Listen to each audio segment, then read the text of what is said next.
자, 주식 레시피 시간입니다. 지금 양적 분석 중에서 재무 비율하고 있죠? 재무 비율. 재무 비율. 재무제표를 보고 만든 거예요. 마치 기술적 분석에서 차트를 보고 보조지표를 만든 것처럼 재무 비율, 보조지표라고 생각하시면 돼요. 기본적 분석의 보조지표. 자, 재무 비율은 네 가지 안수 활성이라고 그랬죠. 안정성, 수익성, 활동성, 성장성이 있는데 안정성에는 유동비율, 당좌비율, 부채비율, 고정비율, 이자보상비율, 유보율 이런 게 있고요. 수익성에는 총자산 이익률, 자기자본 이익률, 매출액 이익률, 매출액 영업이익률, 주당순이익, 배당성향, 배당수익률. 그러니까 돈을 잘 벌고 있는지 보는 거죠. 말 그대로 수익성은. 자, 그 다음에 어제는 활동성에 대해서 했었죠. 얼마나 내가 가지고 있는 자원, 돈이나 기타 등등 이런 자원들을 가지고 얼마나 수익을 내느냐. 그렇죠? 보통 분자가 매출액이죠. 그래서 재고자산 회전율은 매출액을 재고자산으로 나눈 거고 자기자본 회전율은 매출액을 자기자본으로 나눈 거고 그렇죠? 근데 여기서 총자본, 총자산 앞에 총자가 들어가면 전체 자산을 말하는 거고 그 다음에 순자본, 자기자본이 들어가면 앞에 순자나 자기가 들어가면 여기서 자산에서 부채를 뺀 걸 말하는 거고 그쵸? 요거를 꼭 기억하세요. 그 다음에 총자본 회전율은 마찬가지로 매출액에서 총자산을 빼는 거다. 총자산이랑 총자본이랑 똑같은 거라고 그랬죠. 앞에 총자가 들어가면 다 같은 거예요. 순운전자본 회전율은 매출액에서 당연히 순운전자본을 나눠준 거고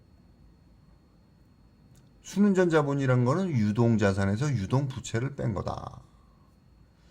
자, 어제 여기까지 했죠. 오늘은 그럼 마지막으로 뭐예요? 안수 활성 중에서 성장성이죠. 성장성. 성장성. 회사가 얼마나 성장하고 있느냐. 성장성 보조지표라고 생각하면 돼요. 근데 우리가 성장성에 대해서 생각해야 될 게 뭐가 있냐면 회사가 균형 있게 성장을 해야 되는데 막 매출만 커져. 이것도 안 되죠.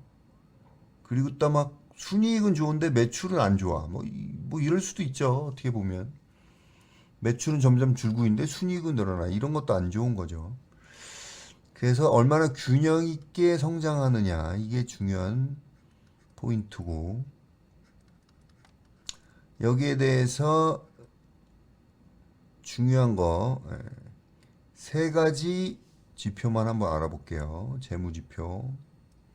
첫 번째, 총 자산 증가율. 뭐가 늘어나는 거야? 총자산이 뭐예요? 총자본, 총가산, 총자산? 이걸 생각하러 그랬죠. 왼쪽에 총자산. 부채 플러스 자본. 재무 처음 하시는 분들은 요거만 생각하시면 돼요. 요 그래프만. 요게 자산이고 총자산인 거죠. 요거는 순자산. 맨날 요거 때문에 저도 처음에 재무 공부할 때 엄청 힘들었어요. 아니 뭐 자산인데 뭐가 그렇게 헷갈려. 똑같은 자산인데 자본이라고도 하고 자산이라고도 하고. 얘는 순자산, 얘는 총자산. 이렇게 기억하시면 돼요. 총자산 증가율은 단기 총자산 증가액. 자산이 얼마 그냥 총자 빼도 돼요. 자산이 얼마나 늘어났냐죠. 여기서 뭘 나눠죠? 전기말 총자산. 그러니까 지금 2019년이잖아, 그렇죠? 2019년에 자산이 얼마나 늘어났냐는 거지. 그리고 2018년에는 자산이 얼마였냐는 거지. 그렇죠? 총 자산이 100이었는데 이번에 20이 늘어났어. 곱하기 100을 하는 거죠. 곱하기 100. 그럼 뭐예요? 20%가 자산이 늘어난 거죠. 그 다음에 두 번째 지표는 매출액 증가율. 이거는 굉장히 많이 보통 얘기하죠. 아, 이번에 전기 대비 매출액 증가율이 얼마다. 또는 전분기 대비 매출액 증가율이 얼마다. 이거 뭐 경제 TV 같은 데 보면 계속 나오죠. 요거는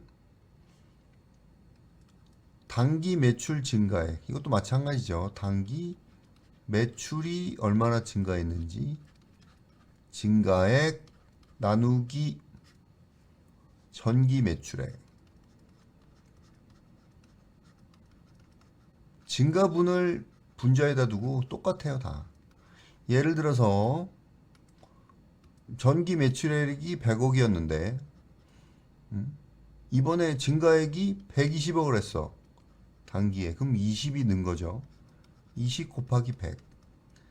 마찬가지로 20%가 늘어난 거죠. 매출액 증가액. 그 다음에 또 하나가 있어. 주당 순이익 증가액. 주당 순이익이 뭐예요? 주당 순이익이 뭐야? EPS. 네, 딱 나와야 되죠. Earning per share. 주당 순이익. 그 다음에 요거 식은 단기에 순이익이 증가한 순이익 증가액. 여기서 전기 순이익 곱하기 100. 마찬가지로 2018년에 순이익이 10억이었어. 근데 이번에 순이익이 20억이야. 그러면 10억만큼 증가했죠? 그렇죠? 곱하기 100. 얼마예요, 이거? 와, 뭐 엄청 많이 늘어난 거죠. 이렇게 하니까 100%. 단기 순이익이 100%가 들었어요. 대박이죠. 이런 회사는 사야 되는 거죠. 근데 미리 기관들이 알고 좀 이따 얘기하겠지만 미리 사놓고 발표가 나면 그때 패대기 치죠. 그렇죠? 그래서 좀 올라가 있는 거는 발표 나고 눌러줬을 때 들어가야 되는 거예요. 아니면 미리 들어가서 발표 날 때 팔든가. 기관들한테 안 당하려면 이런 것도 알아야 되죠. 자, 이렇게 해가지고 우리가 세 가지 성장성 지표 잘 보면 뭐예요? 자산이 얼마나 늘어났는지, 매출이 얼마나 늘어났는지, 순이익이 얼마나 늘어났는지죠. 그쵸? 어려운 거 없죠. 이렇게 해서 성장성 지표 세 가지를 알아봤는데 문제는 요런 네 가지 성장성 지표, 그 다음에 활동성 지표, 안수활성,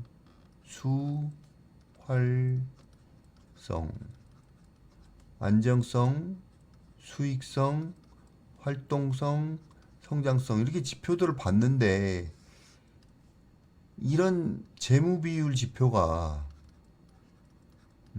완전하지가 않아요. 단점이 있어. 첫 번째, 얘네들은 과거의 데이터를 가지고 하는 거죠. 생각을 해보세요. 우리가 주식은 미래의 꿈을 먹고 사는 건데 미래 예측을 하고 있는데 데이터는 과거야. 여기에 조금 문제점이 있죠. 앞으로는 어떻게 될지 몰라. 근데 과거의 데이터를 가지고 우리가 분석을 해야 되죠. 이런 문제점이 있고, 두 번째 문제점은 뭐냐면 어떤 일정 시점을 기점으로 해서 일정한 기간을 기점으로 해서 예를 들면 분기, 반기 이런 걸 기점으로 해가지고 우리가 데이터를 뽑기 때문에 어떤 계절적 변화나 이런 거에 대처하기가 힘들어요. 예를 들어서 아이스크림 만드는 회사는 당연히 여름에 잘 팔리겠죠. 아이스크림을 누가 겨울에 많이 먹겠어요, 그렇죠? 그러면 여름엔 실적이 확 늘었다가 겨울엔 주는데 이걸 그냥 분기 반기로 쪼개면 대응이 안 되죠. 그래서 이런 건 또 별도로 생각을 해야 돼. 요런 단점이 있어요, 그렇죠? 뭐 미세먼지 관련주는 당연히 실적이 어디서 늘어요? 가을에 또 늘어나잖아. 그렇죠? 근데 이걸 한여름에는 또 줄어든단 말이야. 또 얘네들은. 요런 거 같은 계절적인 변화에 대처를 못한다는 단점이 있고요.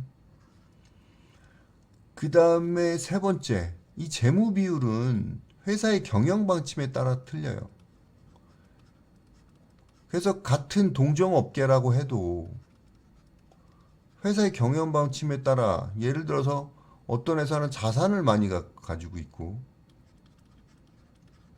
그렇죠? 어떤 회사는 무조건 투자를 많이 하고 이런 경영 방침에 따라 틀리죠. 자산을 좋아하는 회사가 있고 자산 비축하는 거를 뭐 R&D를 좋아해서 투자를 많이 하는 회사도 있고 이거에 따라서 이 지표를 기준을 삼을 수가 없다는 거예요. 회사마다 조금씩 다르니까 기준이 안 된다는 거죠. 이런 단점이 있고 마지막으로 재무 비율은 안정성, 수익성, 활동성, 성장성이 있는데 저런 거에 연결고리가 없어. 뭔가 연결이 돼서 상호 연관성이 있어야 되는데 연관을 짓기가 힘들어요. 그냥 성장은 성장, 수익은 수익, 활동, 안정성, 그리고 그냥 딱 끝나요. 그러니까 전체적인 연관성을 가지고 그 회사를 판단하기가 어렵다는 거죠. 요런 단점이 있어요.